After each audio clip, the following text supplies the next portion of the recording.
This podcast contains some magical adult language. Listener discretion is advised. And sorry, Mom. I'm going to Disney World.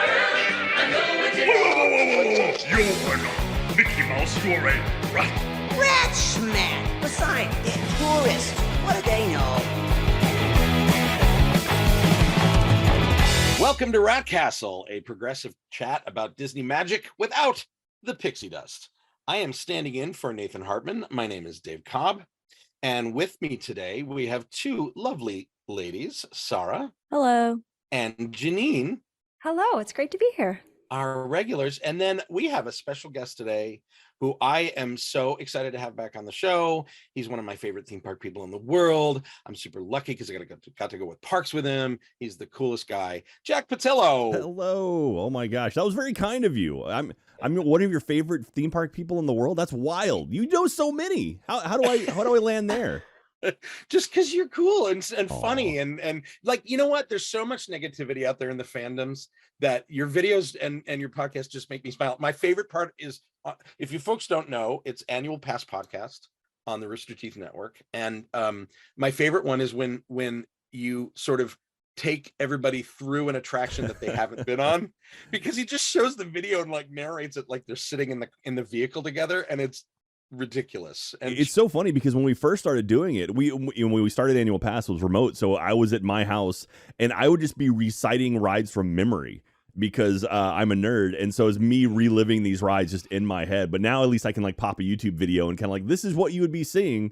But even the last one we recorded Frozen Ever After, and I didn't have my laptop, so I literally was looking at just text describing the scenes because just to have them there, and it's so much fun. I love doing it. My favorite one is the one that you did with the Great Movie Ride, because you worked that ride. So it was like really cool just like hearing your own experiences on that ride. I just absolutely loved it. Oh yeah, great movie ride. That's my baby right there. I love that. Yeah. I will forever. I miss her so much. That's the one ride. I mean, Dave, you probably know more about this, but Jim Henson and the Henson Company was going to make a Muppet movie ride, yes, which was going to be a parody of the Great Movie Ride in the same park. So it was like literally the same ride except Muppetized. And that would have been incredible. And I defy anyone to look me in the eyes and tell me that there's a God. And then for a while they talked about digging that out and doing it as the redo of the Great Movie Ride and make it the Muppetizing it, which is genius. I mean, that's what their movies are. You know? Yeah. Oh, what a lost Maybe we just don't deserve it. You have like Kermit as James Cagney at the door by Muggsy and everything. Oh, that'd be so great. That'd be so much fun stuff. Yeah, like literally do the same sets, but it's got these tiny little Muppets in these human-sized spaces. Yeah, Fozzie like Bear on the horse, where John Wayne was. Like, totally. It sells itself. Anyway. Oh God. Oh well. I mean, rest in peace. Runaway Railway is fine, but that would have been funnier. So where are we starting today? We are starting in Disney theme parks, and we have a bunch of announcements there. Some good, some bad. Jeanine, why don't you kick us off? Yeah, we'll just rip this Band-Aid right off. And Disney is increasing their one-day, one-park ticket prices in a shock to no one. So it looks like Animal Kingdom hasn't increased on their top line, but all of the other parks, including inexplicably Epcot, are seeing increases in their ticket prices. Some of the days are only for like, a week or so at a time at the max price, and that's pretty much where it's at. It's not a. So have the tickets been arranged already like this? Because I'm looking like Animal Kingdom. They are staggered. I didn't know that. Yeah, I think they were on a tiered system for a while. Yep, they're tiered. Mm-hmm. Yeah. So it's all Byzantine, very confusing. Needs to be a full-time job to understand it. Classic Disney in 2022. Okay. And of course, Magic Kingdom is the most expensive, and on the worst day at the Magic Kingdom, it'll be $189 for a one-day ticket. That is insanity. One day, one park. I mean, is it more crazy to pay $189 to go to Magic Kingdom on that day, or is it more crazy to just go to Magic Kingdom on that day? You see, that's the thing. I'm with you on that one, Jeanine. I'm like, who the heck would want to go? Who wants to go? Like, I had friends who paid extra for the old annual pass system to get the Christmas week, and I'm like, why? Why It- would it- you want to go there? It's insanity. defies logic to me, especially at the end of the day, trying to get out of that park when you're exhausted and your kids are crying and tired and you're in a line for an hour and a half just to leave. Yeah. Not even just Oh. that, what you're spending in the park. Because like in order to get like Genie Plus and then the food and then the merch, like per guest, you're probably coming out of there with like $300. Like, Easy. and that's On a budgeting. budget. That's Yeah. a budget. Yeah, Yeah. that's why a family's going to spend $1,000 for one day with 2 kids and 2 parents. Like that's nuts. Yeah, that's Totally not crazy. bonkers. and it's weird. Did Epcot go down $114 for one day on the low end? I don't know what its previous low end date or price point was. And a lot of I these don't have to know. do with their physical capacity, right? The Yeah. reason that they're trying to entice people to go to Epcot is because it can hold a heck of a lot more than Magic Kingdom, But that's With such space, a big but there's like range. no attractions. Right. Like, Attraction capacity does not look at Animal Kingdom, right? It's very Yeah. cheap, Yeah. but that has a lot less attraction capacity than Hollywood Studios or Epcot or Magic Kingdom. So this Yeah. is about bodies in the park. This is about Yeah. regulating how many bodies are in the park, and the bigger parks are like, come on in. I think one of the weirdest parts about the range or tiered system is that say like you're buying your tickets day of. So you're going to basically have to like have $50 extra just in case if the ticket goes up. Like I think that's such a crazy concept, and why not just have it at fixed rates? Right. So Yeah. I mean, all of this is also pushing people towards don't just go one day. If you're going to spend that much, this is all trying to get more Yeah. bodies there for a longer Yeah. time, spending more money on vacations. So Yeah, like you said, surprising no one. I'm curious. So 2-day tickets I'm seeing from $144 per day. So it's like, at what point is it like cheaper to buy 2-day tickets to get into just Magic Kingdom? Yeah, like that. It's so wild that you have to now have a spreadsheet to figure out like, Yeah, because like some of these where on the graph can we go to the park for the cheapest? yeah. from 144 a day. I mean, Animal Kingdom starts at 109. Yeah, it's insanity, but you're right. It is. Oh, It it's is so Byzantine. and that's by design, right? It is purposefully confusing so that there is no, hey, let's go to the park. There's no spontaneity. Everybody's got to Yeah. look and find out. We found that it's out today. I'm going this weekend to Disneyland with some friends from out of town, and I booked my Magic Key reservation weeks ago. And at the last minute, my husband was like, I think I want to go. And he doesn't have a Magic Key. So we're like, yeah, we'll get you a ticket. And we looked and he can't. And now it's Thanksgiving weekend. Sure, I get it. But still, like, Ooh, I you just should be can't walk able up. to get someone in with you. You're right. Oh well, it's fine. There'll be more Disney parks in our future, I think. Maybe. Yeah, who can say? Who can say? Moving on, we actually have a lovely little story. This is a great little update about Small Yeah. World. I love this update. It's only so far in Disneyland, but Disneyland Small World was updated with a couple of dolls, 2 brand new dolls who use wheelchairs. They're super cute. They're both like stylized wicker wheelchairs. It's adorable. It's inclusive. We love to see it. Kim Irvine, man, she's the executive creative director of Disneyland Resort, and I'm honored to sit next to her on the Thea Awards committee, and she is delightful. And so I'm not surprised that this came out as cute and classy as it is, because everything that's been updated and polished on that attraction in the last 20, 30 years has been her. Yeah. But that's it's great. cool. It's super cute. It's it's fulfilling one of the keys, right? Yeah. It's the 5th key. It's inclusion. Apparently, similar additions are anticipated at Disney World and Disneyland Paris next year. Cool.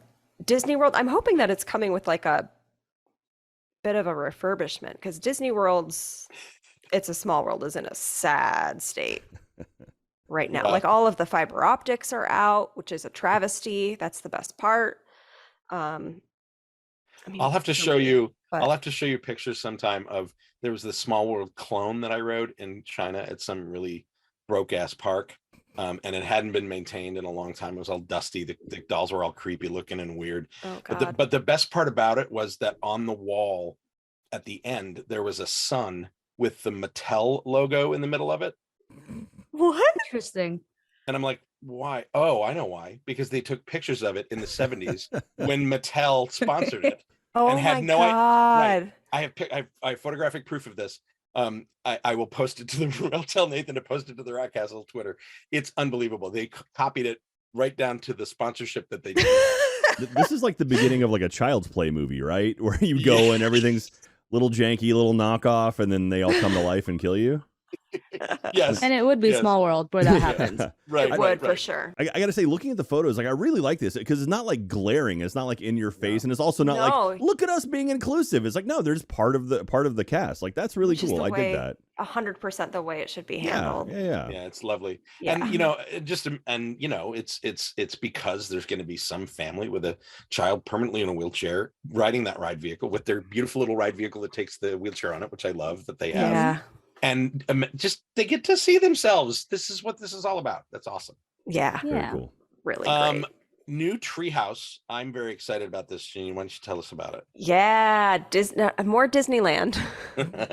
Disneyland is getting a refresher on the treehouse. Adventureland treehouse is getting its update. Disney Parks blog posted some really beautiful concept art, which that's the danger is posting. We've talked about this before, the danger of concept art and how it never really comes out the way they hope. But it's inspired by the Swiss Family Robinson. And what is the Swiss Family Robinson? God, I'm kidding. I know what it is. Beyond my time. It is beyond. No. Like I've never seen it. Yeah. It's a film from 60s when my mother was an infant. It was a novel. It was a novel. It was a very popular live action Disney film in the 60s. But I will say this looks like the Adventureland treehouse of my childhood, which is awesome. But of course they're doing it because surprise, Disney Plus has this limited series of Swiss Family Robinson. I didn't know that. Yes, that's why. And Tarzan Treehouse, it was great. I love Tarzan Treehouse, but it kind of ran its course. Yeah. I'm sad to see it go. A legendary Imagineer, Bob Baranek, led that one, and it was so great. But they're getting rid of the little little stairs and then bridge over to get into it. That was all added to increase capacity and access, I guess. So if getting rid of it, I'm not sure what the path will be anymore, but it looks like where the water wheel is equivalent to that overhang, like it's coming out into the path. It looks really small. It's gonna be steps because it's very funny to me to be going from look how inclusive we are with wheelchairs to something that's completely inaccessible. Thank you for pointing that out. What I've been made to believe is that the bottom level, a lot more of the scenic and peek-ins and where you see the little rooms are down at the bottom, and that there is an equivalent experience on the ground level that is completely accessible, that the upstairs part is just more of it, basically. Oh, okay, cool. You don't think those have like college program kids like have to pick up and carry someone up the up in the stairs? Yeah, just like the Swiss Family Robinson did, Yeah. I'm really disappointed that they didn't go through with the Encanto treehouse. And I understand why. Like, and I'm kind of hoping, I'm giving them the benefit of the doubt that this might mean that they have bigger things in store. Maybe they have an actual dark ride or something going on that we could see soon. But I mean, it does look very beautiful. And like you said, the Tarzan treehouse, it kind of like run its course. Encanto would have been, I agree with you, would have been lovely for this. It just couldn't have handled the capacity because it's exactly. such a small, there's no room behind that to put a show building or anything, because behind that is Pirates and Indy. And it would have been rushed. So like I would rather them take their time into creating something that's actually intentional and beautiful for such a thing as Encanto. Yeah, and we've all heard the fan desire and rumor of let's take Mystic Manor from Hong Kong and do an Encanto overlay, and I would lose my mind. I love that you said the fan theory, because you literally came up with that last episode. Like, it's like you're like, it would be so cool. They should do Mystic Manor with Casita, and it's like, oh yeah, that'd be awesome. And now you're like, all these fans are saying this thing. I'm just millions of fans. It's true though. Well, yes, but the thing is, I went to Twitter like a week or two later, and somebody else said it who doesn't follow me. So someone stole your idea. No, I think it's it's one a of those convergence. It's a natural cyclical reporting. Like, oh, who said that? Wow, what? Okay, and then we have receipts. We have timestamps of when Dave said it. So They better run you your check, Just Dave. Imagineering, call me. I have the whole Yeah. thing mapped out in my head. So moving on. Our next one is, oh goodness, this is a little good and a little bad right after each other, right, Sarah? Yes. So Disneyland Magic Keys, the Never Ending Saga, they were not available for purchase, like new purchase for a while. I want to say almost the entire year. Specifically, the Inspire Key and the Believe Key kind of had sold out for a while. And they were just available to be renewed beginning in August. And that ended up just not really being that great. So Disneyland ended up opening resuming sales for the Magic Keys, and they sold out in 2 days, which is crazy. That's insane. Yeah. I mean, So I mean, here's the thing. I'm not surprised that they reopened them because of how the stock's doing, right? Crowds be damned. Let's get more people in that park. And a lot of people didn't renew. So I think a lot of right. them regretted it and wanted to go ahead and purchase those passes again, because that's what I kept seeing all over Twitter and Instagram. But I think it's crazy that they sold out. Like, I just don't understand how they can sell out in 2 days. Like, is it just, and why would they open them up right before the holiday season? That part Right. doesn't make sense to me. Like, and they're blocked out. Oh, that's true. I was gonna say it makes sense because it's trying to get people to come for the holidays, but you're right. There's a whole section of it that's. I think it even says they issued a statement. They're wanting to open it in time for holiday giving, so people can buy them as a gift for other people and say, "Hey, Merry Christmas! I got you." I'm sorry, I'm not buying my gifts right now. Like, I haven't started, so I don't know who's buying them right now. Who's buying gifts right now? And who in the hell is buying an annual pass as a gift? Like, who does that? Here you Yeah, I would that's something I would do. It's funny. I bought an annual pass. Well, it's a Disney World for my mom. Okay. Like, because she takes my nephews there all the time, and she goes all the time. And so my wife, Katie, and I went to Disney World, and we have annual passes already. I'm like, let's get one for my mom because A, that's actually going to save her money in the long run because of discounts and stuff, and B, she'd appreciate it. I've only seen my mom cry twice in my life. Once was at a funeral, and once was me giving that pass to her. She literally started crying. I was like, oh my gosh. And she has used the crap out of that thing. And that's awesome. I love nice. that. Maybe I'm thinking from a broke mindset. I'm not buying anybody a pass. Yeah. She's renewed it. I'm not renewing it. She can pay for that. But the initial one, that was all us. That is wholesome. That is so wholesome. That's like one of the reminders of like why we love Disney in the first place. Yeah. Well, I mean, like, she took me there so much when I was a kid, and it's like that's why I fell in love with it. I was definitely like that 90s era Disney kid where I just kind of I sort of hit that perfect sort of time window where, like, as the parks were showing up, we had these newer parks, Universal even. It's like I fell in love with them then, and now as an adult I can appreciate it on a different level. And that's why I love talking about this stuff, because I've been through multiple phases from like a kid to doing the college program to now being an adult. It's been a lot of fun, and that's sort of the magic to me in all of this. And then getting a chance to meet like people like Dave, and like it's so cool. And like I've met Jim Shull and like Greg Hall and like all of these amazing people that work on this stuff that I got to see when I was a kid. It's such a cool time, and it's such a cool family of people doing this stuff, and that's why I'm so happy to be able to like hang out with y'all right now and just talk about this. Yay. Well, we love you. This is just love fest and mutual admiration society. No, seriously, those trips we had to the park in May were like two of my favorite days at Universal ever. They were so much fun.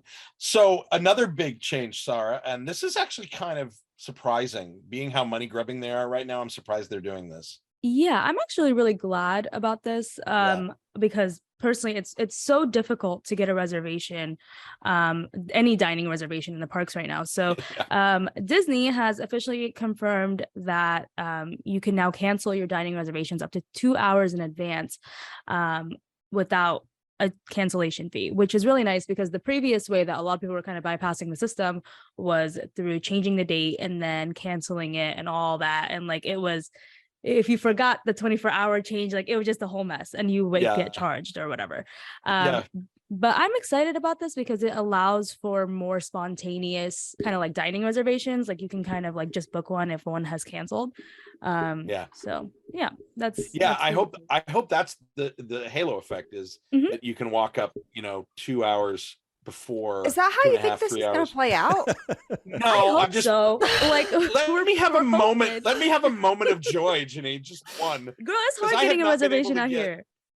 I just think it's going to make it Disneyland, harder. or- I heard that they Yeah. are also doing it for Disneyland. I saw that on Twitter, so can't confirm. They're less. But In the Disneyland app, it says you will possibly be charged, and the thing is, I've canceled a couple hours before, and they never charge me. Especially gone if to you guest go to the relations.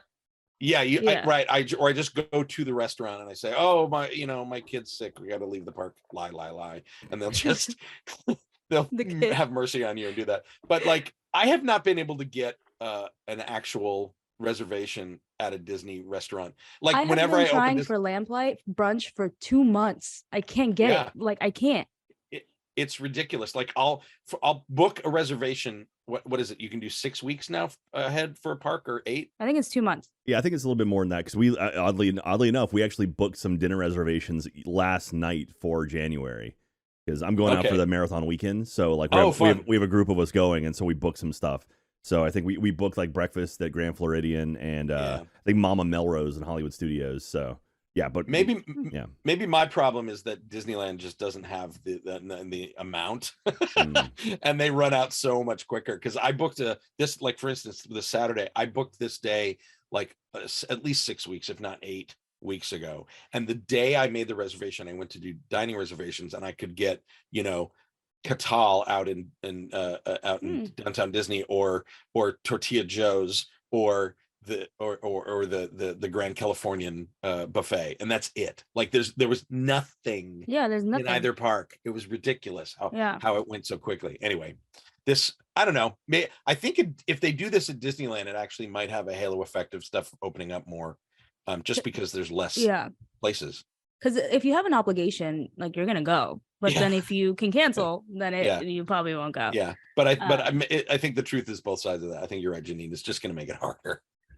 It's the Hunger Games. It literally is if the they Hunger had Games. to cancel the day before, like all those, when you go in the morning to see what's available, Yeah, it's not going to be available. Yeah, I wonder if this does make it where more people just kind of book stuff. Like, oh yeah, we can just cancel 2 hours beforehand, and Ooh, so Yeah. that's true. start eating up Yeah. reservations. So Yeah. Yep, that's my worry. yeah, I didn't Yeah. even People think will about that. 100% just grab them just to grab them because people are like that. Yeah. Yeah. Well, hopefully So- that doesn't happen.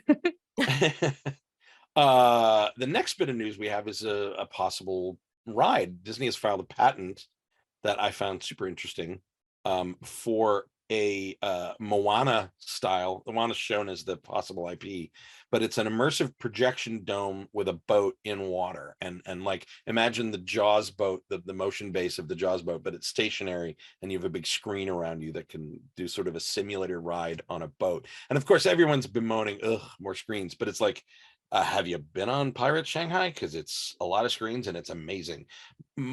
My theory, looking at this patent, is that they already have a patent for pirates. This is adding boat motion to that.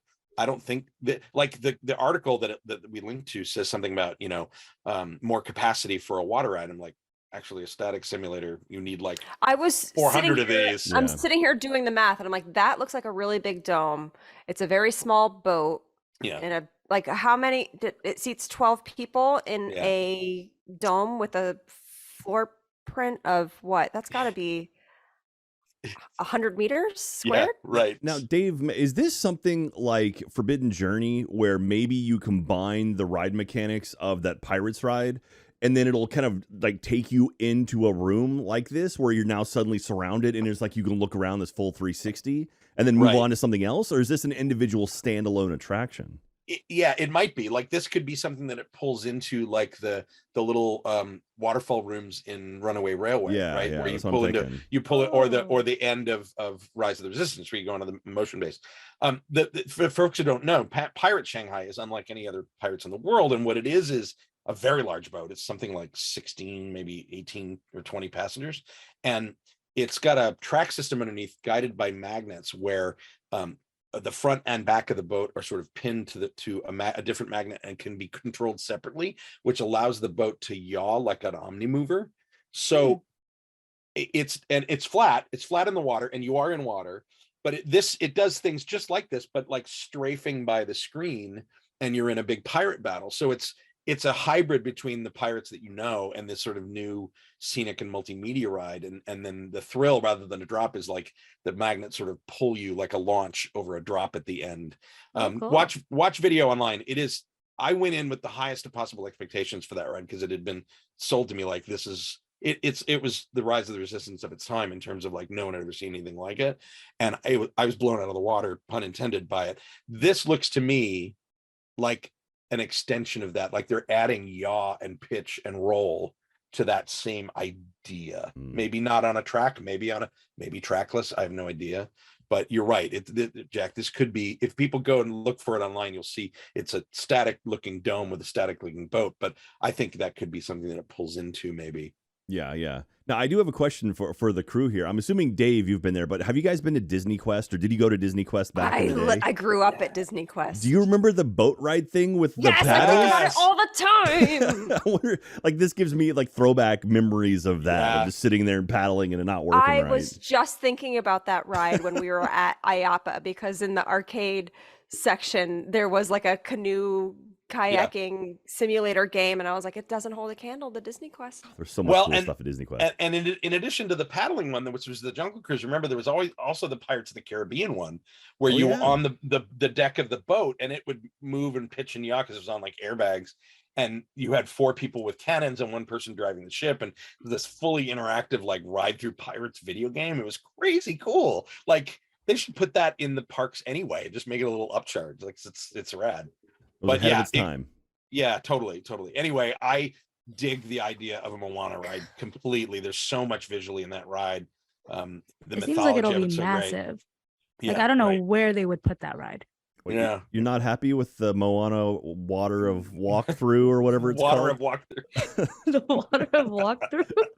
I'm thinking Epcot that it's like it feels like it's the imagination sort of waltzing waters, except just with foliage attached to it and rocks. I don't know. I mean, this could go. I mean, it could go in Magic Kingdom if it goes in Adventureland. Maybe it could go in Epcot if they want to add sort of a Pacific Island pavilion, multicultural pavilion. It could go in Animal Kingdom if they sort of. Animal Kingdom would be good. Weren't they talking about? But it's not about animals. Is the problem? Paving over nature. Dino Land with like a Moana theme. Yeah, kind of hinting at that. Yeah, I guess Zootopia. Oh, right. Zootopia was another one, and I guess you could make the argument that Moana is sort of about conservation. Like water, sorta. nature. Yeah. Oh well, just implement this ride system with Living with the Land, and at the end of it, suddenly, it pulls in, and you've got this big, that'd be elaborate, and then that's just don't get rid of it, just add on to it. I love that'd be sick. They already have the dome, like you could just put the water stuff in it. So. Living with the Land, like the old song. I miss it. Now we move on to corporate stuff. So everybody put on your suit jacket and tie and carry your briefcase and look mean and non-creative and hate creative people. And let's see, what do we got? The first one, again, surprising no one. Hiring freezes. Dun, dun, dun. So they are doing a bunch of layoffs and targeted freezes. And again, this is absolutely 1000% in response to their current stock performance, right? Is this in the parks as well, or just I was corporate? just thinking, is it parks or corporate? The parks are the only thing that are making money, right? Yeah, I was going to say that was like the one thing that was making money on their recent announcement. So I can't imagine they're going to be cutting from the parks too much. And they can't, because like right now they're going through major what is that thing called? Where like people get fired and then they hire new people. Restructure? Not restructuring. They have like really high turnover rate. Yeah, they have a really high turnover rate. Yeah, because it's like their new attendance policy, especially in Disneyland, has been causing a lot of issues. So they've been training. Like if you go to the parks right now, you'll see big training groups going through traditions or like kind of just like looking at the park. So it wouldn't make sense for them to do hiring freezes in the parks right now. Yeah, I mean, a lot of it. Say they've been having like record profits also at the parks. Yeah, which is why they're opening up, season passes again and wanting to make more money, keep that engine going. But like, and it's so weird to me because it used to be the opposite. Like from somebody like me back in the 70s and 80s, before the Eisner decade or two, it was like, oh no, the the studio often kept the parks alive, and then vice versa, and they'd have a terrible year of a couple movies and the parks would keep the studio alive. So it is going back and forth a lot, but a lot of it just has to do with the Disney Plus losses, right? They lost like 1.4 billion for the end of this quarter, which is about 800 million more than the year before. Oh so my God. yeah. So it's so I think it'll be development and management for streaming more than anything else. Yeah. Yeah, they spent some ungodly amount on content. It was like $40 billion on content, which is wild. But I mean, but for every Marvel movie, there you're gonna have a couple duds too. So that's so much money. Yeah, it's a ridiculous amount of money. But yet, in doing that, the next thing they're doing, they just bought the Global Dream. But the cruise ship that wasn't finished. Yeah. And so random. Like, why? Like, I don't. And it's not sailing out of the U.S., right? Like, it's for Asia, right? I think Europe. Europe? Okay. No, you're right. Asia, yeah. So I don't know the full story behind this. So this was a cruise ship that had been built or was being built, and just someone bailed on it, or what happened? I'm with Jack here. I don't know anything about this. It was, I forget which cruise line was doing it, but it was under construction. It was almost finished, and evidently the backers, the funding for it just shriveled up, and I think that's because of, like, this was in construction during COVID. So and the cruise industry went bloop.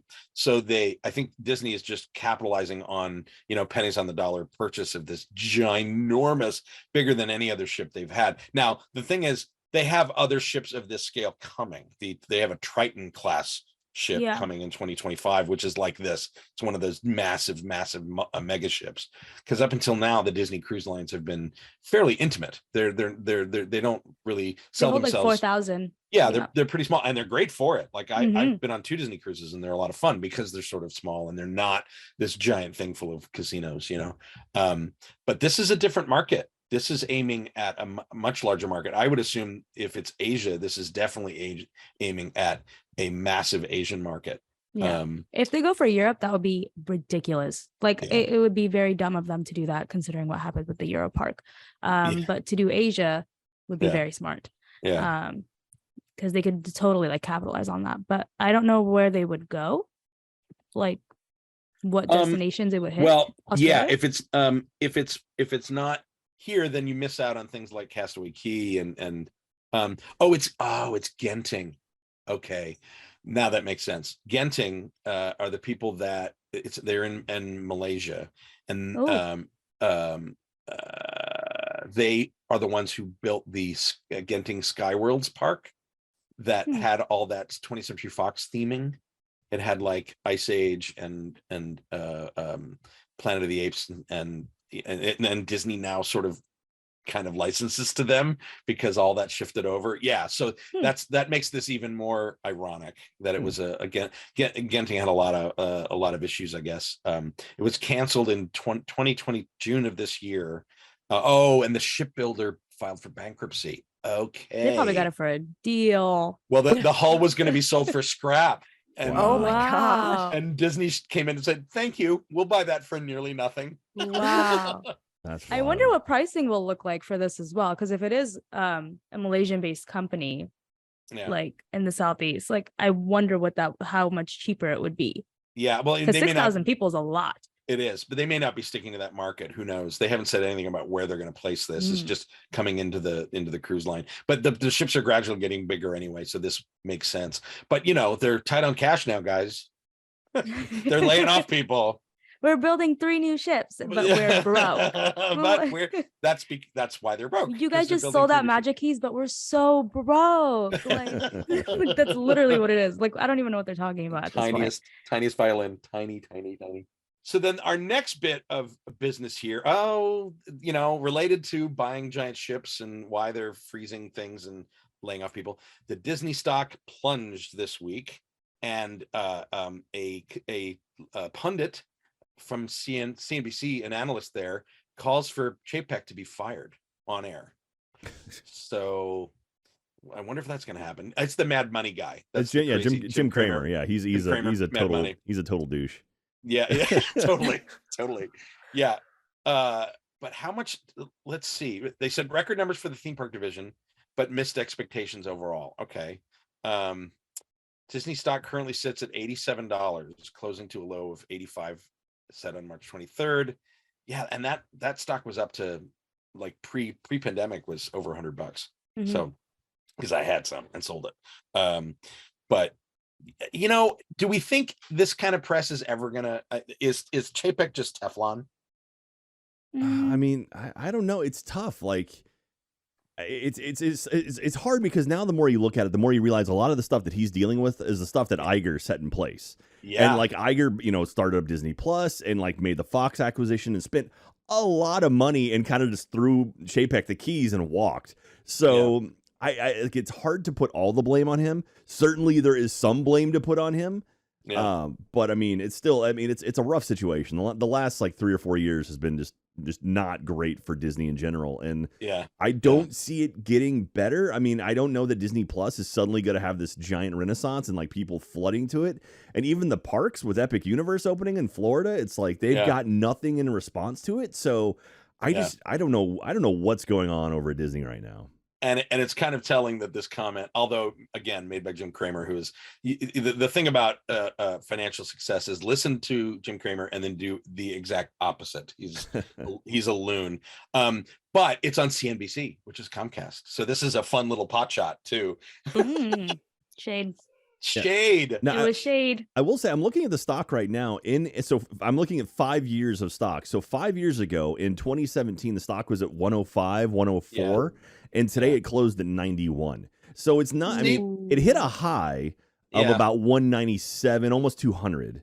And that was last March. So that was like right when kind of the pandemic was lifting and everyone was flooding into the parks and Disney was everywhere. And it's dipped since then, but still it's like, it's not like it's record lows. I mean, it's low for, last year's, but it's not wildly fluctuating in my opinion. But I mean, I don't know the stock market that well.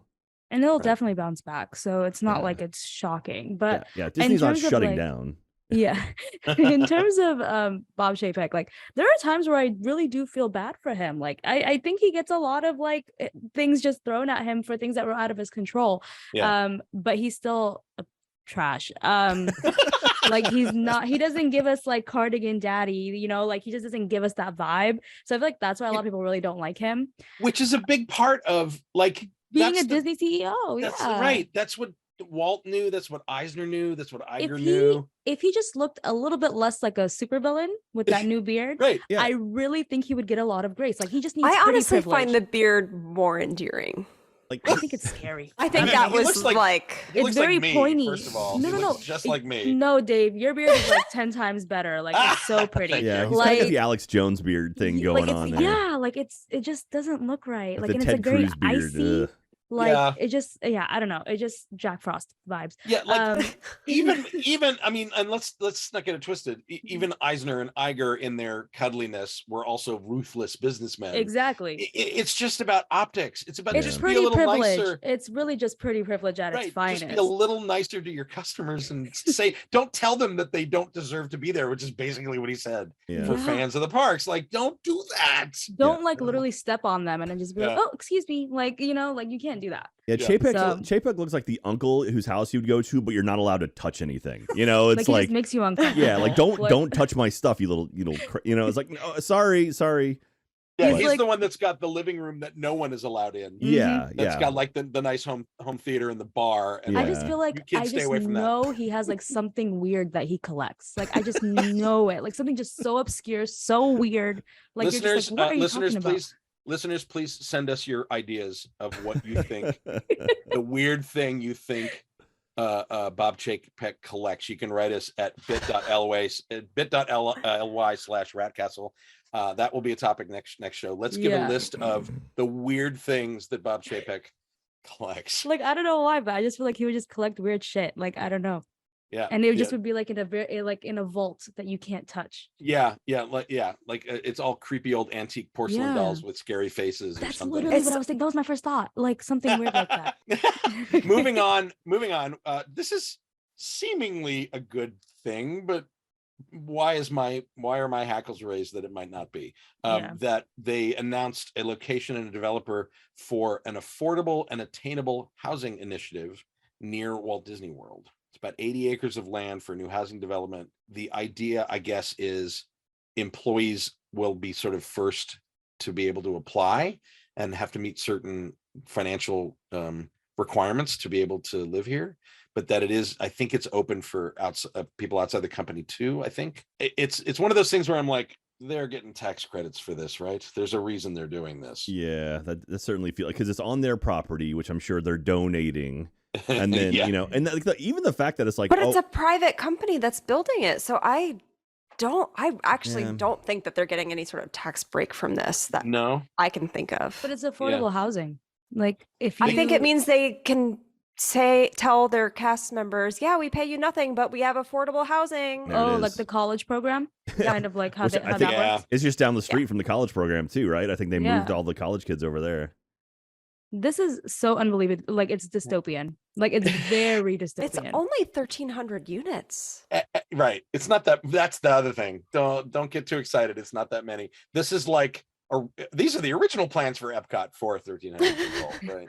And it's gonna, it's gonna be lousy with pop-up, with chain stores, and there's gonna be like 4 Starbucks and a Pete's coffee, and that's it. Yeah.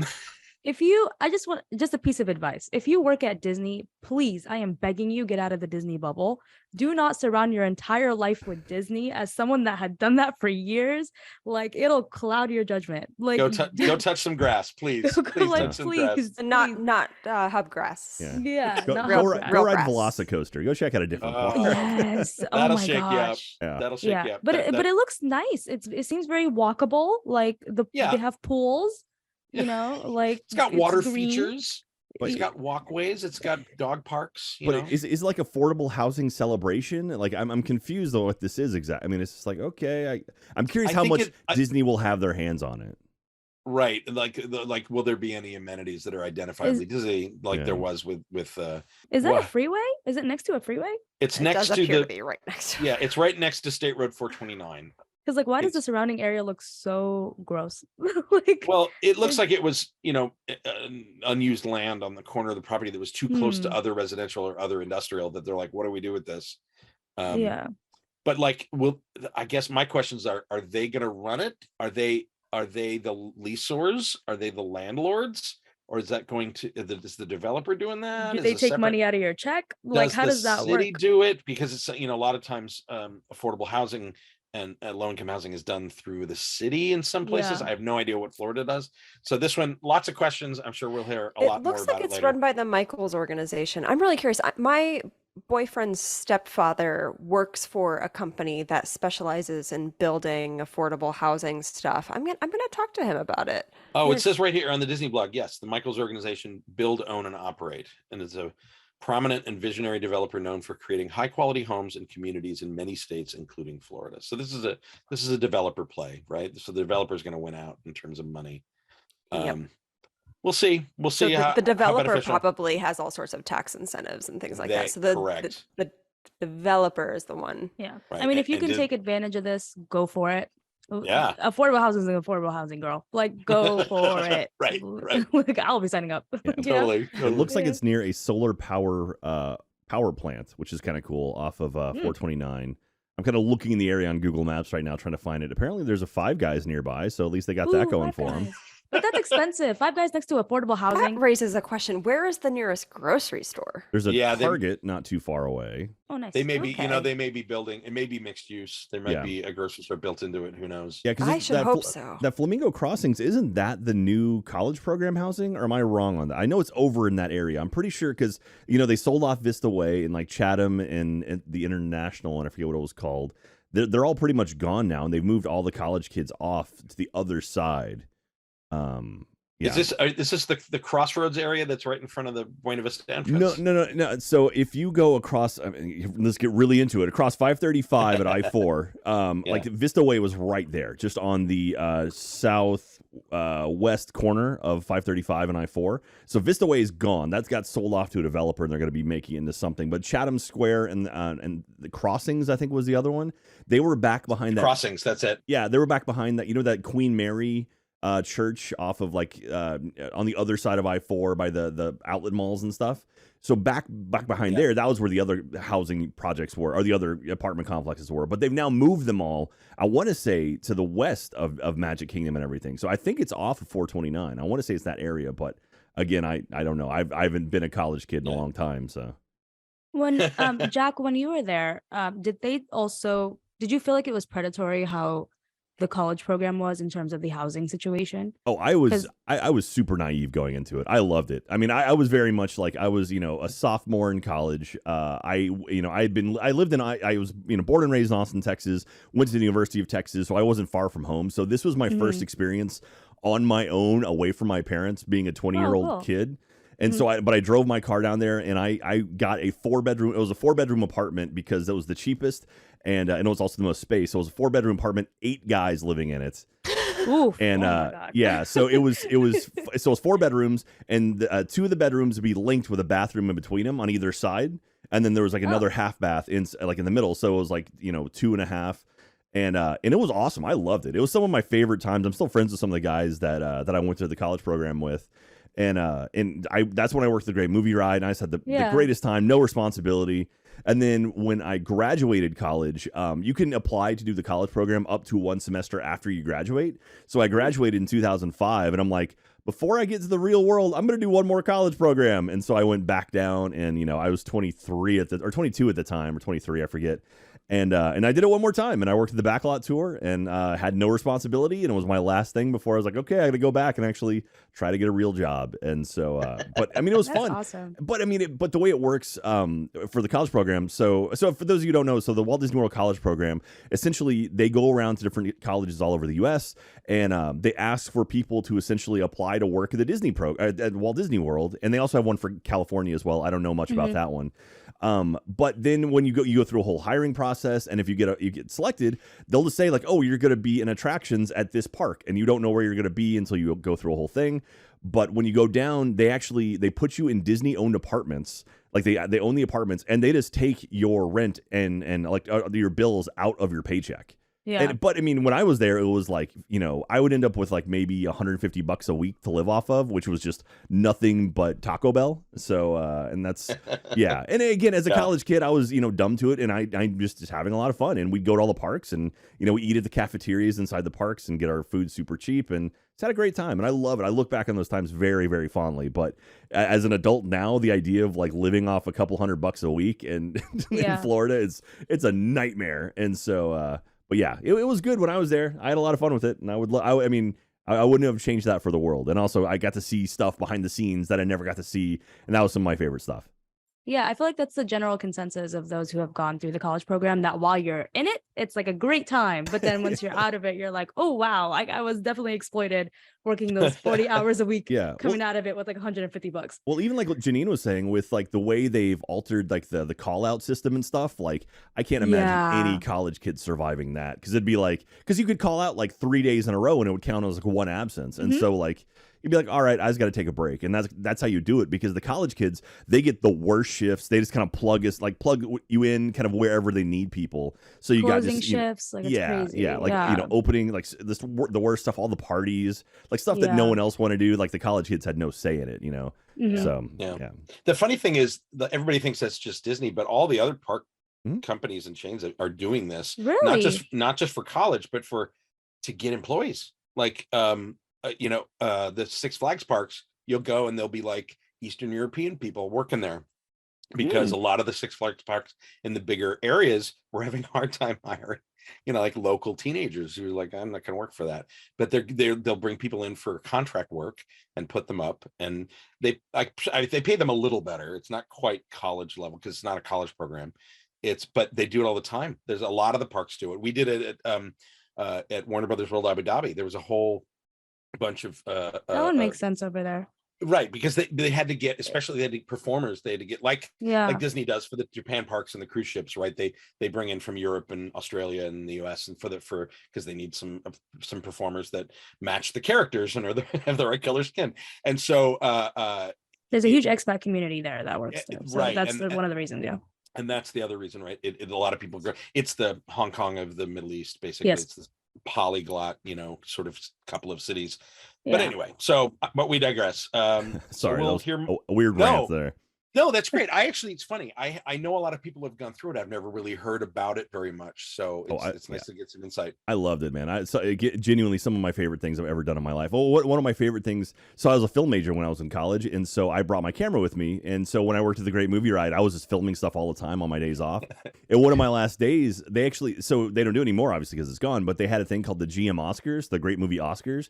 At the end of the year, everyone who worked there, they'd have a big party and big celebration, kind of close up for the night, and have like people would dress up nice, and they'd show videos, people would make skits and stuff. And so this is dating me. At the time, if you remember the Budweiser commercial, the "What's Up" commercials, Yeah. I love those. I went in one morning and I got a tripod and I filmed all the Munchkins and just kind of single shots of the Munchkins, and then I took that audio and I recreated that commercial with the Munchkins. And actually, I have the video. I think on my personal YouTube channel. I'll send it your way. Oh, please! Yeah, I want to see that. That's awesome. I love. There's a whole world of like a cast member made parodies and things that not often, like in the years past, never saw the light of day. The most famous one that I ever saw was from the 80s that used to be distributed around on VHS tapes. That's how I found it. It was called Captain Eeyore, and it was a remake of Captain EO with Eeyore and the Pooh characters. Yeah. And it was costume characters. It was, completely against the rules, right? Like done after hours. You could never, ever. But it is probably out there somewhere. Somebody has posted that, if not on YouTube, then somewhere else. All right, I just YouTube my thing to try to find it. Someone's ripped my video. Someone's got like 17,000 views on my video on their channel. Bastard! What the hell? All right, I gotta figure it out. I'll find my version of it, the original version of it. Fuck that guy. Captain Eeyore is on. Is it? Okay, yeah. There you go. I have friends in the business that were working in the park when that happened and like helped made it and stuff. And so I got a videotape of it back in like the early 90s going, don't show this to anyone, Now it's like, whatever, YouTube, they don't care. So moving out of the parks and the corporate Disney to Disney Film and TV, Sarah, there's something very exciting coming yes. up, number 3 on it. Oh my gosh, I am because Anne Hathaway is my favorite like person. Like I just love her so much. Like I am a true stan of Anne Hathaway. Okay, so like this is like exciting. So Princess Diaries 3 is currently in the works, and they are currently writing the script for it. It hasn't really been 100% confirmed that Anne Hathaway will be back, but she has kind of talked about her support for the 3rd movie. If you guys don't know, The Princess Diaries, the first movie came out in 2001 and the second came out in 2004 to like great acclaim. Yeah. So definitely this is something that a lot of us grew up on. It is a huge part of my childhood, so I absolutely love those movies, and I'm just like really excited for them to come back. Said, and Anne Hathaway doesn't have a deal yet because they're still developing. No, yeah, but she's actually said, "Oh, I'll totally come back." Like, yeah, she's for it. I love unfortunately, the original director, they did pass away, so they won't be making this one. Yes, so I'm excited to see who will be taking that on. Yeah, that's interesting. Yeah, they've got a lot of sort of Disney Plus comedy and series directors to pick from there. They got the same producer. Deborah Martin Chase comes back, and then the writer's actually one of my favorite TV writers right now, Adrita Mukherjee, and she did she did Quantum Leap and Supergirl and the new Quantum Leap, which is great if you haven't seen it. Anyway, she's a great TV writer, so I think that's a good move. It sounds like it'll be fun. I love those movies too, and I saw them much after they were pop culture. That I saw them like, frankly, I didn't see them until they came on Disney Plus. And over over COVID, I'm like, I should watch these because I like Anne Hathaway. And at the end, I'm like, it's so lovely. I loved it so much. There's so much fun. Yeah. Do you remember who the love interest was in the second one? No. I don't even remember. I don't did remember. not It's know Chris there was a Pine. second one. Oh my What? God, you're right. Yeah. Yes. Yeah, he's the love Wait a interest. minute, Chris hold Pine on. is Nicholas It's- Devereaux. It's one of his first roles too, Yeah, right? one of his first big ones. It was like, yeah, before he did Star Trek and all that. So Why don't I know this? I'm a fake fan. Hold on. I'm just saying, I unironically love the Princess Diaries. I love all like the coming of age, like fish Yeah. out of water, ugly duckling Yeah. stories. I love those. No Maybe I wonder identify I didn't with that. recognize him. Look at it. He looks so different. Yeah. There's no way Yeah. in hell that I would have thought that was Chris Pine. He's a baby. I remember in the very first movie, Mandy Moore was like the villain. That was like her enemy. Yeah. And I was like, God, Yeah. I love it. I love it. Yeah, yeah. Oh my gosh. Wow, he looks so good. We love Chris Pine. And then this next one, we're going to talk about Black Panther 2, which I Yeah. have not seen yet. So I'm going to take off my headphones and ignore you guys. Same. No, we So- won't do spoilers. We won't do spoilers. Okay, no We spoilers. won't do spoilers. Okay, Okay. no spoilers. Okay, great. I mean, all the reviews have been great. So what's your call? You want to go for it, Jack? Yeah, sure. So I saw it opening night because I have to see every MCU movie opening night because I live and breathe on the internet and I hate things spoiled for me. So I have to see it Yeah. immediately before anyone else can ruin it for me. I enjoyed the first movie a lot. I love the second movie. It was so well done.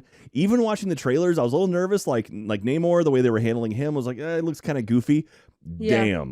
Damn, he is awesome. And like even the wings on the feet look kind of silly in trailers. It works. They pulled it off. And yeah, it's a fantastic movie. Shuri was really good. I'm not a huge fan of Letitia Wright and all of kind of her her thinking in the real life, but it's kind of a Tom Cruise sort of situation where it's like, okay, you're a weirdo and I don't agree with you, but damn, you make some good movies. Yeah. And so, yeah, but I mean, overall, like the way, so for comic fans, Namor, like the way they sort of reworked Namor now, where he comes from like, Mexico and like the Yucatan Peninsula, and the way, I'll just say there was one thing having to do with his name that was one of those moments that some writer wrote this when they were like, oh, this is brilliant. This is brilliant. Super And, clever. yeah. Yeah. And so Okay. it's just something really cool, the way they dealt with his sort of origin story and the way it was handled. But Yeah. man, it was really good. Yeah, the stuff with Riri Williams is really cool too. I feel like she was kind of dropped in a little bit like too fleshed out. Like I feel like I need more information about her, and they're doing an Ironheart series about her, so hopefully we'll get a lot more backstory for her, which is very cool. But I mean, all in all, and there's definitely Martin Freeman is back. As oh God, I forget his name. Not Ross, something Ross. Oh. Agent Ross. Yeah. Agent Ross. Everett Yeah, so Ross. Agent Ross. Yeah, so Yeah. he's definitely back, and his whole kind of story is sort of like, hey, this is part of a larger universe thing, and like that's kind of what he feels like that's his role in this movie, to kind of link it to the other ones. But really, they don't focus on him very much. Doesn't have a whole lot to do with the plot, but as other than just kind of like he's the connective tissue for the stuff that's coming up in the future. So you don't have to really worry about him too much. But all in all, fantastic. Angela Bassett was incredible. Oh my Stunning. God. Yes. Yeah, there's a whole scene in like the UN that's just like she destroys people. It's so great. But I'm ranting a lot. Sarah, you have any ideas, any thoughts on it? Yeah, no, like you literally hit all the main points. I absolutely loved this movie. In so many ways, it was like healing because of the news of like Chadwick Boseman. I remember when that happened, and it just like I had never felt the way that I did hearing news about like a celebrity's death, the way that I did about Chadwick Boseman, because he meant so much. And like, I just feel like this movie really just kind of was like the perfect way of like addressing what had happened and just kind of allowing the MCU audience and just like people who just love Chadwick Boseman in general to just like grieve and to like process all the things that had happened during that time. And just in terms of like the movie in general, I think it's such an interesting way of like talking about racial politics within groups and like the dynamics of how minorities, like there's always the okay, we're gonna get a little political here, but like the United States government and how it pits two minority groups against each other for like small resources, and like how that affects like those groups in general, and like the infighting that happens that stops us a lot of times from moving forward as a collective. So I think that it handled that story and like just that like that history, like it does it so well. And in terms of Shuri, I said this a while ago on Twitter that like, oh my God, like I do not agree with her whatsoever, but the girl can act. Like the way that she did, like her performances in this movie were, it was just fantastic. Like there were so many scenes where like you could feel her emotion. Like she, like you feel what she feels. Like I'm sorry, but the girl deserves an Oscar. Like I am so sorry. I know she's an anti-vaxxer, but like she deserves it. Like it was just so good. And there's just so many different Easter eggs, and like you said, connecting it to different the different movies that are going to be coming out soon. And I don't want to spoil it, but like it was just fantastic. Like in so many ways, this movie just like was absolutely amazing. And like I just walked out of there like just kind of like with a sigh of relief, like because I was kind of a little nervous how they were going to handle a lot of these stories, and just kind of like how they were going to handle like the entire death of Chadwick Boseman. I mean, it sounds like very lofty. It sounds very, very like that they're biting off a lot with those ideas. It's definitely a very heavy movie. And I will say, like the way they handled Namor as a villain, damn, like I mean it's one of those things where it's like they set up this, like he's, I mean, this bad guy, like it's very clear, it's like this is gonna be the bad guy, but then it's like, oh, I kind of feel for him, and then it's like, no, I'm a bad guy, don't it's like I mean Namor in the comics is definitely like him, and like Wakanda and Atlantis have always kind of gone at it, but the way they sort of establish that and they explain it without getting into spoilers is very much like, oh, okay, I understand why why he's talking with them. It's very important for him to set this, and so we'll once you see it, we'll get into a spoilerific discussion of it. But yeah, he has some bite to his talk, which is really good. Well, and Marvel does that well, where the villain's not 100% wrong, right? Like, this one he was not wrong. Like you're like, you know what, I get it. Like you better. And that's them. Right. It's like Killmonger. It's like Magneto. They're not wrong. Maybe going about it the wrong way, but they're not wrong. On a superficial level, basically, I think what's his name, Tenoch Huerta as Namor could get it. If I can be clear about that. Oh my God! Can I just thirst over him for a minute? Did you see how they censored him? I cannot believe they took that away. They show behind the scenes footage, and he's wearing a lot of dots and things. For some of that, it's digital, and he's got let's just say he's very gifted. I wasn't looking, but I was looking, like I wasn't looking, and I was right. But they showed to. stills from the movie, and they sort of flattened him out. He's like it's like a Ken doll. It's like, anyway, every shot of that trailer, I was like, who is what? That triggered my thirst. So he's very hot. And I do want to just say like something about seeing Black women just so strong and like defiant and just like badasses. I absolutely fucking loved it. Like it was just so cool, like seeing like Angela Bassett, like the way that she was so elegant, so poised, but at the same time she was strong, and it was just so nice to see that. And like the Dora Milaje, obviously they're so freaking cool. Okoye has a fight on a bridge, that's all I'll say, and it's the first time she's encountered someone that's like on the same power level as her, and it's like, oh damn, it's good. Oh, and one last thing, so for anyone who's going to see the movie, there's no end credit scene, not like after all of the credits roll. There's nothing after the very end of the credits. There is a mid-credit scene that's very important, but there's nothing at the very end.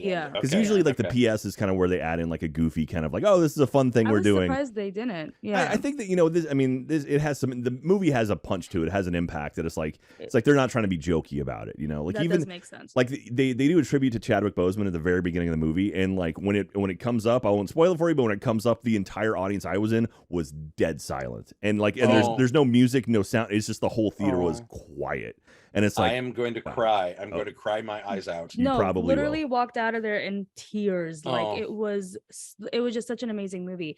But just like look out for their like costumes as well. Like the costume design this time is just so cool because they're out in the real world. So like it's kind of like I want like Shuri's costumes, like all her outfits, I want them today. Like I want to wear everything that she was wearing in that movie.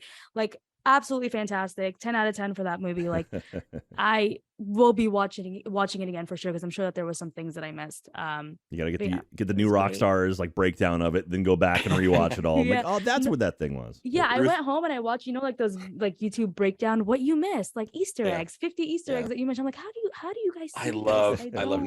love new rock stars. Come on our show. I love what Oh, you do. If you listen to us, Eric They're Voss great. is awesome, super nice guy. Eric's awesome. Yeah.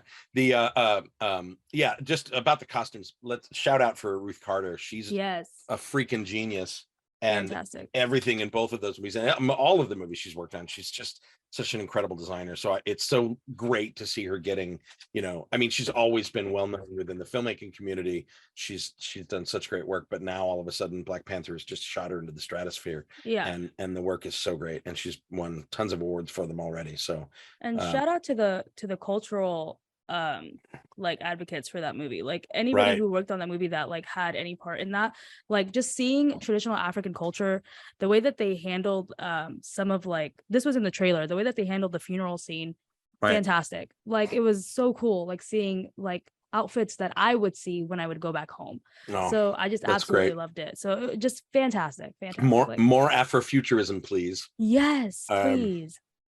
On to a different kind of movie, more swash and buckle. The Pirates franchise, which we thought was kind of done, they are bringing it back. Jerry Bruckheimer, who produced all 5 of the Johnny Depp movies, is developing a new version. They started about 2 years ago. There were 2 different scripts being developed. One of them was by Ted Elliott, who did the original ones, and the Craig Mazin, who created Chernobyl, which if you haven't seen it is incredible.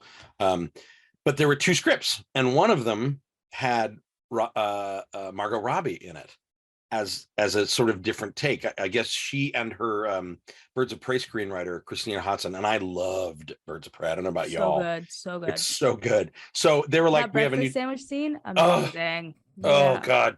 God. Yeah, she like they had an idea that they brought to Disney, of this sort of female-led version of a pirate story. Not female, like not just them, but like a new take on what pirates can be from their perspective. And I was like, oh God, yes, and especially Margot Robbie, like she's so great.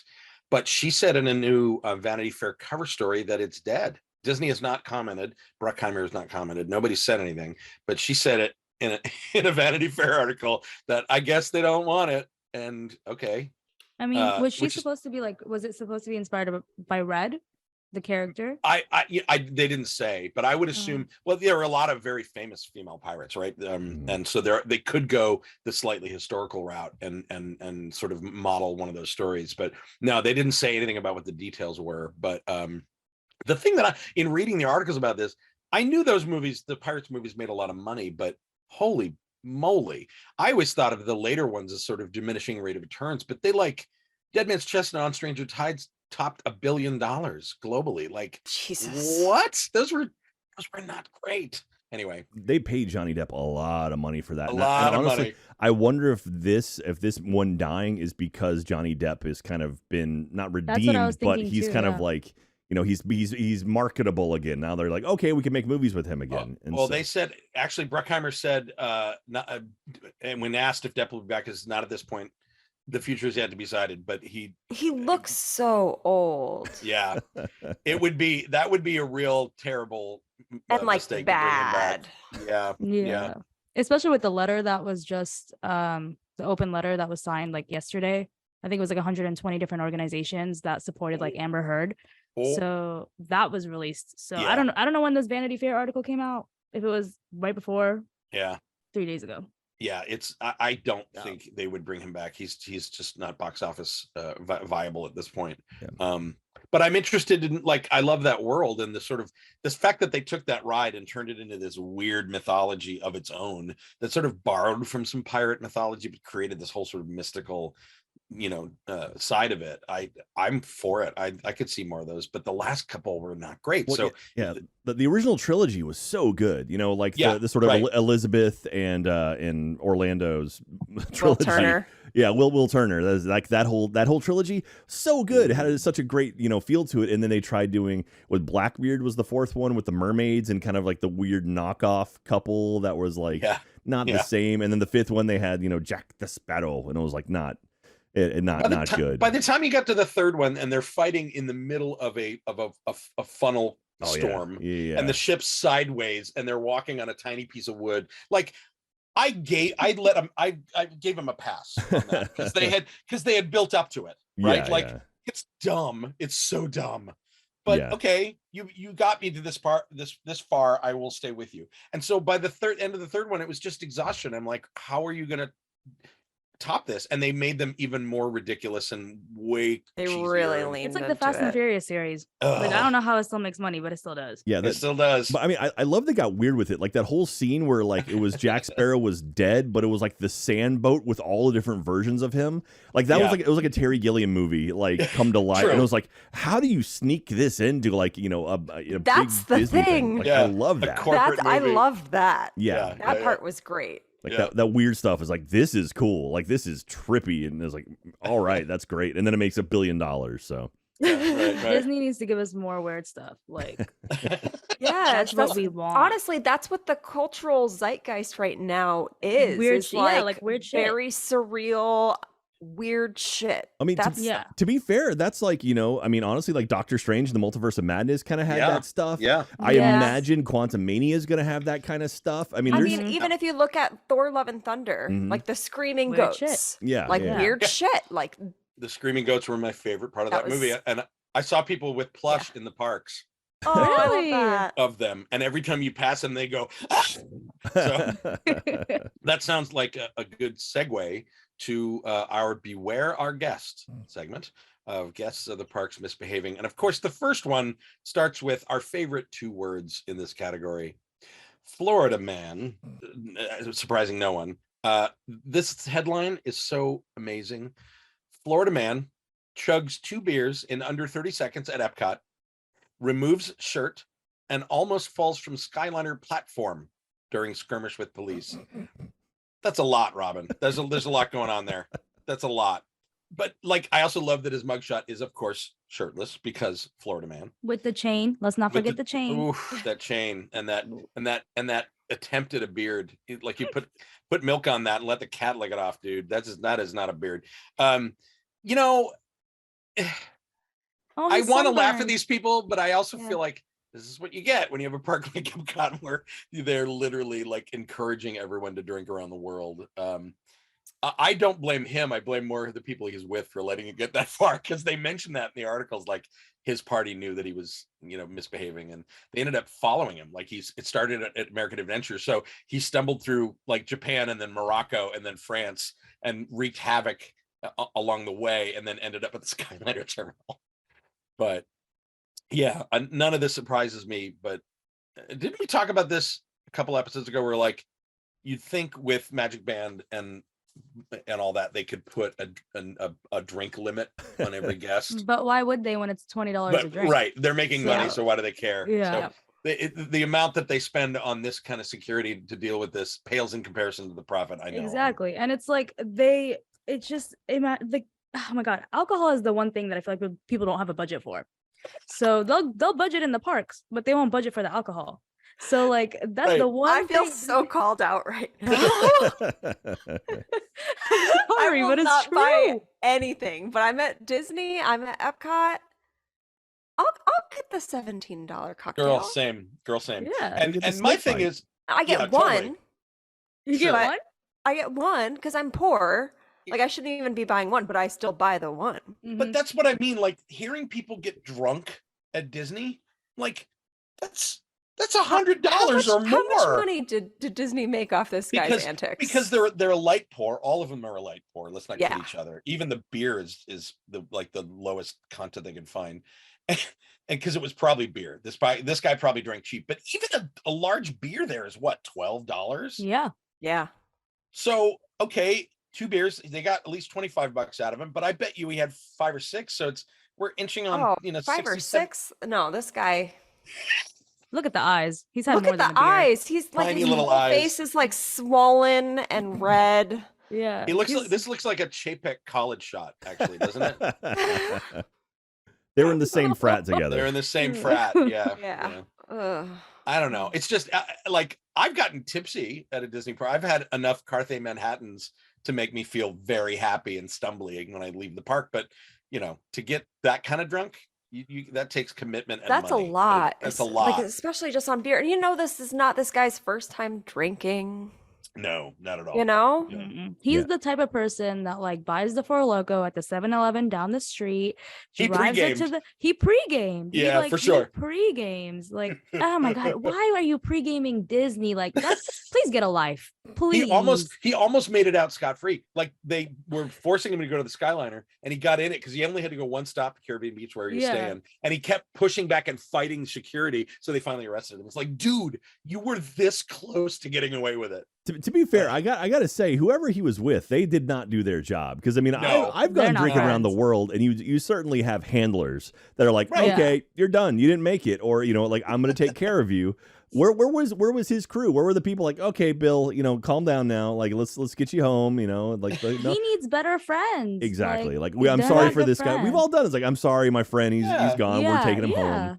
It's like, don't listen to him. We've all sorry. been there. Yeah. You don't have friends that are advocates, they're not your friends. Exactly. We've both been on both sides of that equation, and it is a necessary part of drinking around at Disney for sure. Our next Beware Our Guest is this just, no excuse for this one hurts. No excuse. This one hurts. This just chaps my hide. We talked about this a couple of episodes ago, that it's a trend now because everybody can go freaking viral about this. Somebody jumped off of Spaceship Earth in the Greek. Not the building. Oh, sorry. Thank you for wait, that just rigged. thank you for confirming that. How would they even get up there in the first place? But Florida man could get up there. Florida man could definitely get up there. No. Off with the enough ride drinks and enough willpower, he'll get up there. It was off the ride vehicle that was stopped. So it was obviously they were putting an ECV or wheelchair transfer, because that ride is one continuous chain like an omnimover, so it has to stop when they load that. So it stops. If you've ridden it, it stops all the time.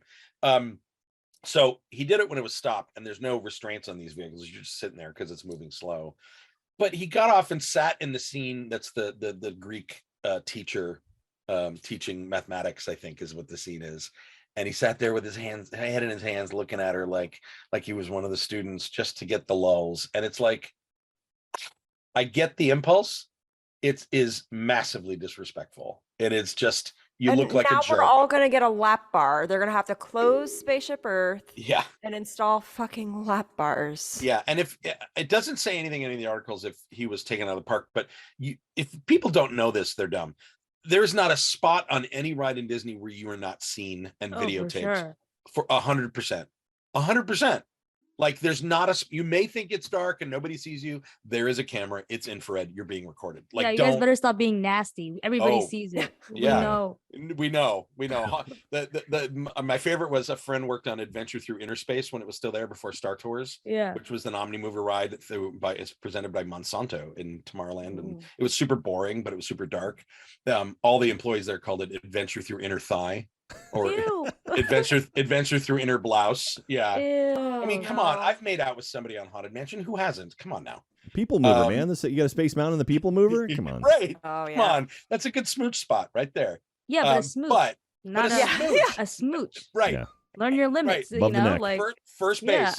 First base only. Maybe a little second. Maybe a tiny. Maybe a little skosh, like a little, you slid by second, maybe a little. Like, bit, oh, it was an accident. Ooh, you stole second. Yeah. But stay in that range. Come on, enough people. where it's reasonable doubt.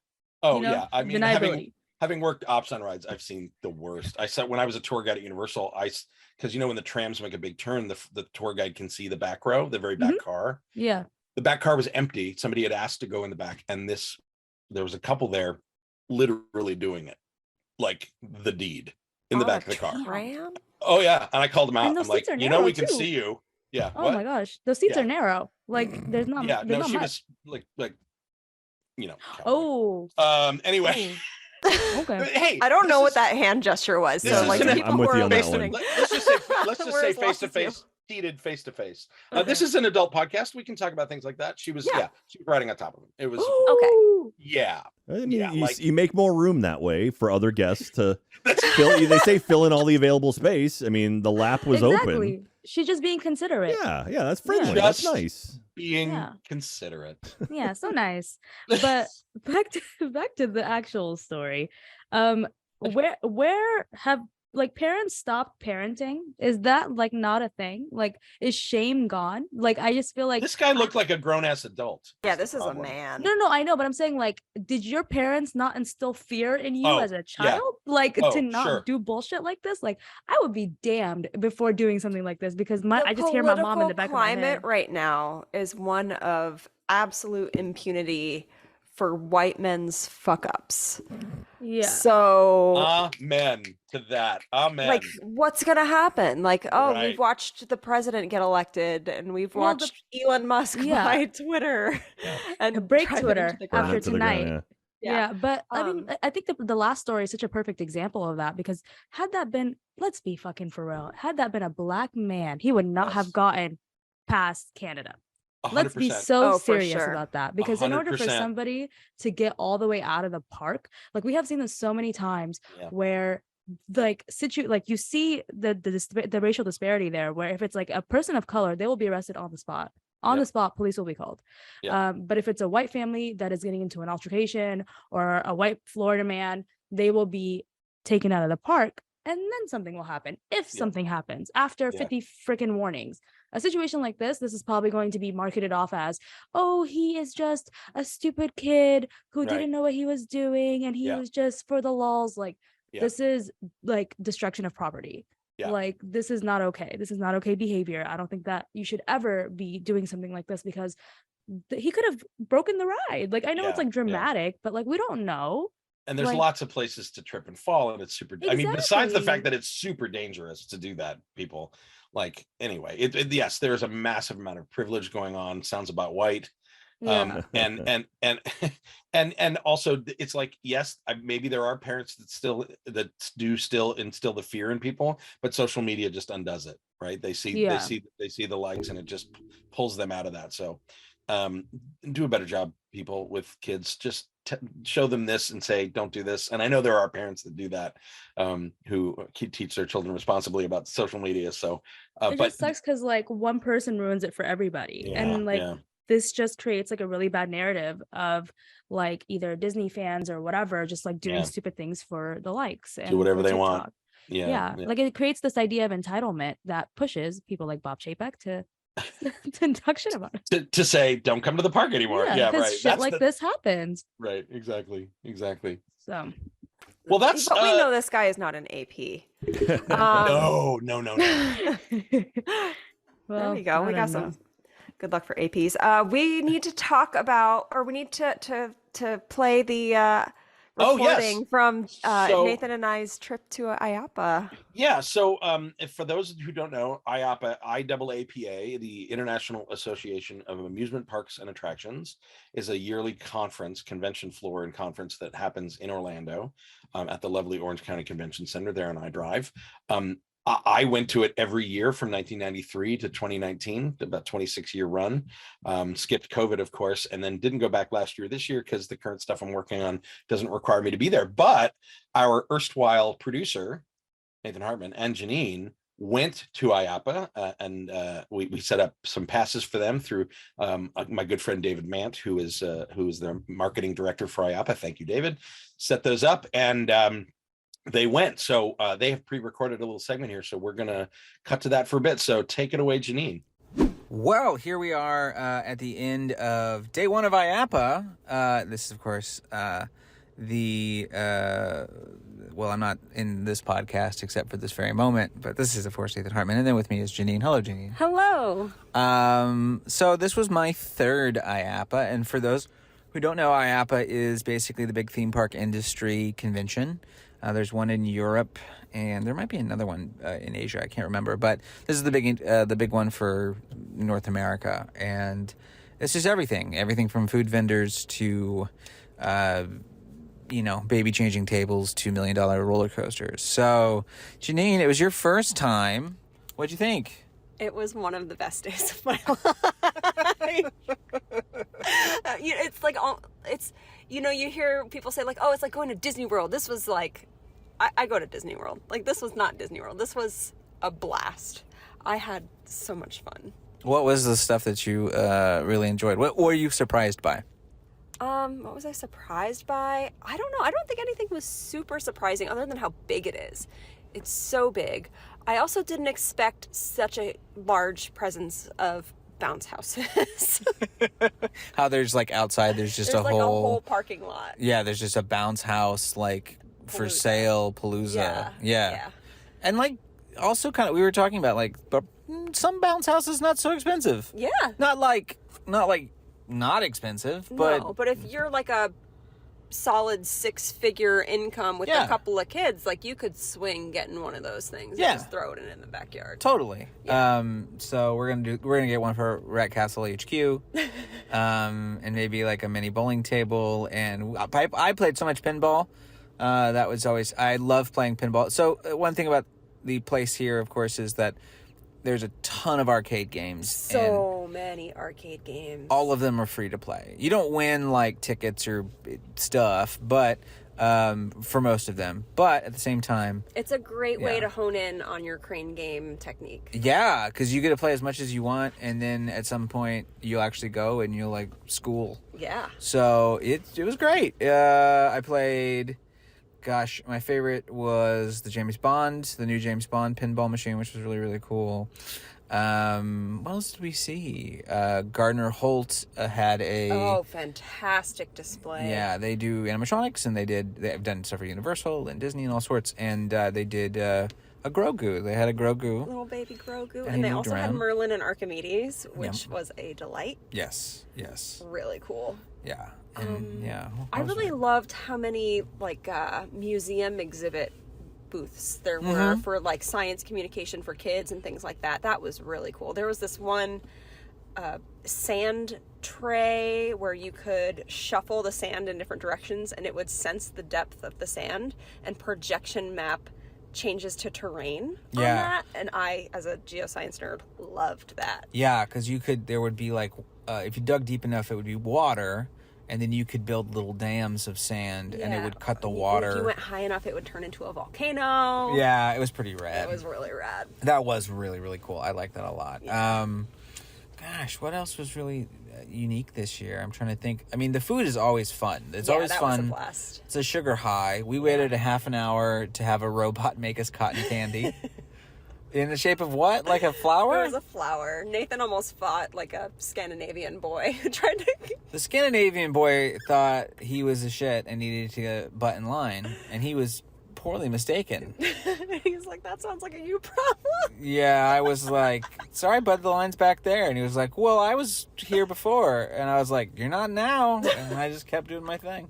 So, but that was great. Cotton candy and... I mean, you get to try Bin's pretzels, which are one of my favorites from Indiana. They gave me 2 servings of Dippin' Dots because I expressed indecisiveness as to which flavor. And here, you don't have to pay for any of it, so you get as much as you want. No, those pretzels were so good. The pretzels were great. There's 40 Below Joe, which is another sort of... Yeah. They're kind of like Dippin' Dots, but they do their own thing. A lot of it's coffee or mocktails and stuff. Yeah. But they had peppermint mocha and they had pumpkin spice and all sorts of different coffee flavored non-dairy too, which I think is a little different than I don't think Dippin' Dots is always non-dairy. So that was cool. Typically not. So that was pretty cool. I liked that a lot. And then we did the vortex. Well, let's talk before we talk about the Dream Tunnel. Yeah. Let's talk about the vortex tunnel of a different sort. Doom. What whatchamacallit? The Vertigo Tunnel. Yeah. Which is just a circular thing that moves around and you walk forward. Like black lights, and you walk on like a plank across the thing as it spins around you, and I could not tolerate that for more than a half a second. Yeah, you got in there and you immediately were like, I'm shutting my eyes. And you were in front of me, so I needed you to know. Yeah. But I just let the door kind of twist and turn in front of me, and I was like, eventually this is going to be fine. And then I got to the front, and it was fine. But if I was forced to look at that for more than another second and a half, I would have almost instantly thrown up. Yeah, that would have been no fun for anyone. No fun. That would ruin the day. A lot more. There's always VR. There's been VR there for years. So much VR. Yeah. A lot of... I don't love this advent of putting VR headsets on thrill rides. I think that's too much. Yeah, But I it's think like kind of stealing the show a little bit. a little. It's a little grody too, It's so because grody. you're kind of like, But the one thing I noticed was the arcade games had way more VR. I think technology has kind of reached a point where it can like, okay, if this game or this VR set's going to do one thing, we'll get the one thing right, and then you don't have to worry about it. Because like a lot of like shooter games where the VR set was connected to the gun, and then like you would just hold it up to your face, so you weren't actually like putting it on your head. I prefer that.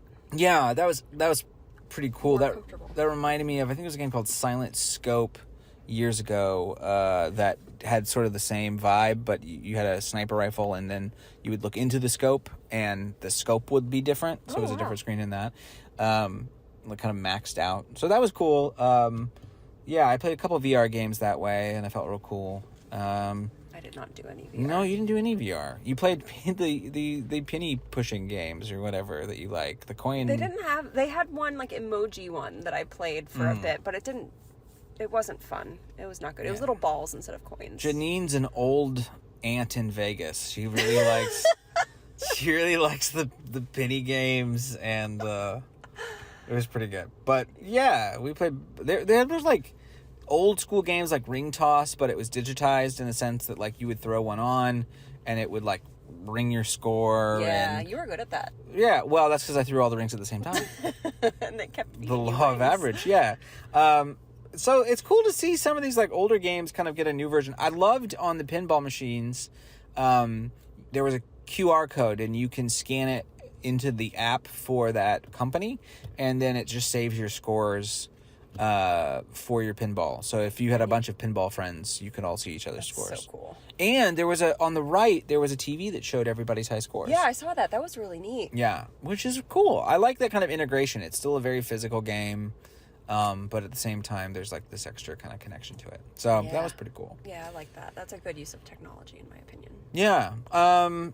We played the Slappy game with Joey the cat. Yeah, Joey the cat. We met the world's champion skee ball player. Yeah, he was really nice. He's a really nice guy. I liked him. Yeah, and he owns a bunch of arcades. So shout out to Joey the cat. I think that was his name. Yeah, totally. Joey the cat. Yeah, Yeah. look it up. Yeah. Yeah, he was great. So that was fun, and yeah, you played all these like little Slappy games, and they had a thing that it was kind of like a puzzle. So it had like a picture, and there's little pegs that stuck out, and you would put your puzzle pieces on it, and then you could reset it, and it would take all the pegs away and would drop all the pieces into the like bin below, which was pretty cool, except it scared Jeanine a little bit. It was very loud. I don't like loud noises. And I don't think we were. And then it experiencing launched so loud. Alaska over into someone's there's game nearby.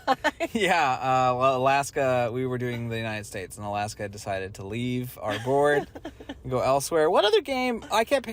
So there was like a shooting game with darts, and I kept hitting the thing, and it kept ricocheting back off and smacking you, which was really fun. Every time. That was more fun than me hitting the thing, I think. And then you tried to hit it, and you couldn't hit anything in that game. No. Yeah, you would have missed the broadside of a barn door. Yeah. As we used to say. Good. I only got 2 shots, but. Okay, we'll just blame it on that then. And then we ended the night with the Dream Tunnel by Vortex, which is kind of like a water laser display. Yeah. And like they added like projections on the water, and they did all kinds of stuff, sci-fi and jungle. Lasers. Yeah, they had sci-fi, jungle. What was the first one? Ocean, and then like a beat one, which was actually I didn't think it would be, but the abstract one was my favorite. Yeah, I agree. It had the coolest effects. Yeah. They saved the best for last. Yeah. It was cool, and they said normally it's like an actual tunnel where people could walk through and they do stuff. Or they said that they do it over like lazy rivers, which is amazing. That would be really cool. We also talked to some people.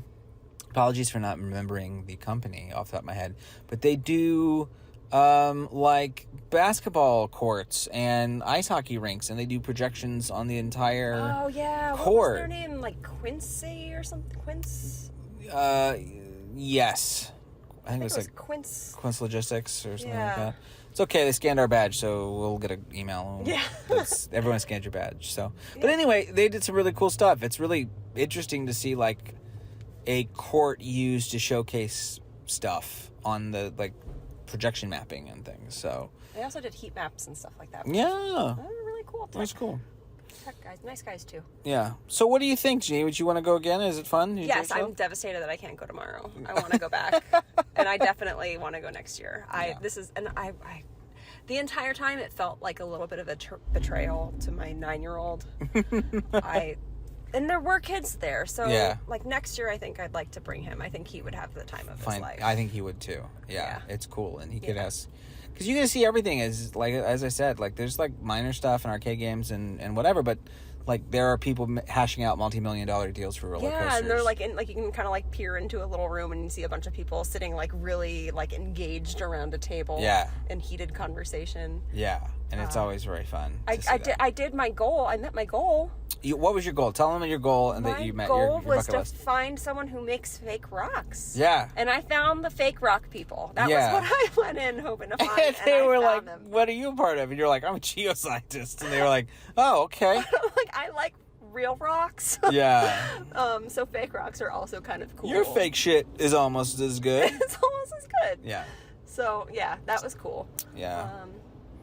Man, yeah, it was a good time. We're a little tired now because we did a full day. Yeah, it's 7 o'clock. It's a big floor, and you got to wear good shoes. And I think we managed it. But yeah, so there you go. There's a little bit of IAAPA in what we saw, and back to you guys at the podcast. And that was IAAPA, and we're back. And I wish I was at IAAPA again. Yeah, I always wanted to go to that. I've always wanted to go to IAAPA. Oh yeah, I can't believe you haven't been, Jack. Yeah, I'm relatively new to kind of like the actual theme park podcasting and vlogging world. I've been watching it, but now I'm actually like participating actively in it. So like that's one of the boxes I have to check off. It's kind of like in video games, E3 was the big thing. You have to go to E3. If you just take tomorrow off and show up in the press room and say, "Hey, I'm a podcaster," they will let you in. They'll let you in. Let me see how much flights are. American has a direct flight from Austin to Orlando. MCO. Worst comes to worst, Jack. Let us mark this moment in time and say next year, let me take you on a tour of the IAAPA floor because I'm a pro, and it is. I can't tell you how wacky this convention floor is. It's like amazing. It's easy to think it's like Imagineering and Universal Creative. The design part of this business is this big. And there was like 2 like aesthetic design rock making booths, and then like the rest of it was just bonkers. The rest of it's like like wristbands, churro ticket machines, supplies. I thought they had the tallest man over there. Yeah, it's bonkers. It's where Dippin' Dots were first released. It's where every new weird ice cream treat is released every year. And anyway, I would look forward. I'm glad you had a good time, Jeannie. It sounds like it was amazing. I'm so glad you and Nathan went. And the whole day, I was just telling Nathan, like, this is one of the best days of my life. Oh, that's so much all right, fun. Marking in time, we're all gonna go next year. You hear that, Nathan? Find a sponsor and get the podcast to send us out there. No, it's fun, and I would love to take you guys through it. It is bonkers. If people don't know about the conference, look it up. There are great videos online, releases of new coaster designs and all sorts of fun stuff. So many cool coasters on display. Yeah, lots of fun stuff. So I miss it. Little FOMO for me, but I'll be back. I'm still in the fringes of that industry, so I will definitely be back. And all my friends are there this week, so I'm seeing. You all could their create a posts new booth at the IAAPA. That's true. That's true. There you go. With that, I think that's all we have today. So Rat Castle is produced by Mr. Nathan Hartman. Please consider subscribing so you don't miss an episode. Tell your friends. You can give us a 5-star review on Apple Podcasts and we will read it on the air. You can also send us questions to bit.ly/ratcastle. Remember, this week's question is, what does Bob Chapek collect and why is it weird? You can check out our website and learn more about who we are at ratcastlepodcast.podbean.com. Jack Pattillo, thank you so much for joining us. Thank you so much for having me. I really enjoy talking about theme parks, especially with you guys. Y'all are great. Absolutely. And if you don't follow Jack online, how do we get in touch with you online, Jack? Where are you? Yeah, I mean, so Annual Pass is at youtube.com/annual pass. I am Jack_P on Twitter, if Twitter's still around. Apparently tonight might be the last night it's there. But also youtube.com/Jack Pattillo. I do all my streaming and stuff. It's PATTILLO, 2 T's, 2 L's. And yeah, but I'm also over at Rooster Teeth as well, roosterteeth.com. That's where we make all of our content, part of Achievement Hunter. And, you know, I've been doing that now for 14 years, a long time. And I am so grateful you brought me into that orbit. You're a really fun bunch of people. And I've had such a great time getting to know you through that podcast and in the real world. And so let's keep it up. Let's do more nerdy things. I'm all about it, man. Let's do it. All right. So everybody now, please grab your belongings and exit to the left.